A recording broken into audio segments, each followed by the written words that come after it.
எல்லாத்துக்குமே நல்லது நினைக்கணும்னு நினைப்பீங்க. அவங்க உங்களுக்கு கெடுதல் நினைச்சாங்கன்னா கூட, அவங்க நல்லா இருக்கணும்னு நல்ல தன்மை உங்களுக்கு வந்து சொல்லுவாங்க. அதே மாரி மோட்ச ராசி. யாராவது மோட்சம் அடையணும்னு நினைச்சுக்கிட்டா, இந்த கடகராசிக்காரங்கள புடிச்சுக்கிட்டா போதுங்க. அவங்க மோட்சம் அடையக்கூடிய வழிகள அவங்களுக்கு சொல்லிக் குடுப்பாங்க. உங்க வந்து பார்த்தீங்கன்னா, இரவுல அதிக பலம் இருக்கும். ஏன்னா சந்திரன் தானே உங்க ராசி அதிபதி. நீங்க பகல்ல கூட கொஞ்சம் வீக்கா இருக்க மாரி ஃபீல் பண்ணுவீங்க. ஆனா நைட் டைம்ல பாருங்க நல்லா பிரிஸ்க் ஆயிருவீங்க. உங்க ராசியில செவ்வாய் கொஞ்சம் நீசம். அதனால பார்த்தா ஜைஜாண்டிக்கா இல்லாம, கொஞ்சம் ஒரு சாஃப்ட்டா உங்கள பார்க்கும்போதே தெரியுங்க. ஒரு சிலர்லாம் நான் கண்டுபிடிச்சுருவேன். கடகராசிக்காரங்க தானே நீங்க அப்படின்னு. எப்படிங்க கண்டுபிடிச்சீங்க? உங்கள பார்த்தாவே தெரியுதுங்க அப்படிங்கிற மாதிரியான ஒரு தன்மை உங்ககிட்ட இருக்குங்க.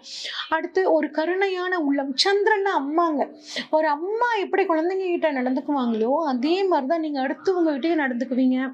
கருணையான ஒரு குணம் இருக்குங்க. எல்லாத்தையும் ஒரே மாதிரி பார்க்கக்கூடிய தன்மை. ஏழையாகட்டும், பணக்காரனாகட்டும், இல்லாதவங்க, இருக்கிறவங்க, வயசுல பெரியவங்க, வயசுல சின்னவங்க எல்லாத்தையுமே நீங்க ஒரே மாதிரியா தாங்க நினைப்பீங்க. ஒரு இரக்க குணம் உங்களுக்கு இருக்குங்க. அதாவது ஒரு சிலர்லாம் இப்ப என்ன ஹெல்ப் கேட்டாலும் வந்து பண்ண மாட்டாங்க. ஆனா நீங்க எப்படிங்க? அவங்க கஷ்டத்துல இருக்காங்கன்னு பார்த்தாவே போதும் உங்களுக்கு மனசு கேட்காது. அவங்க கேட்கலைன்னா கூட போய் உதவி பண்ணுவீங்க.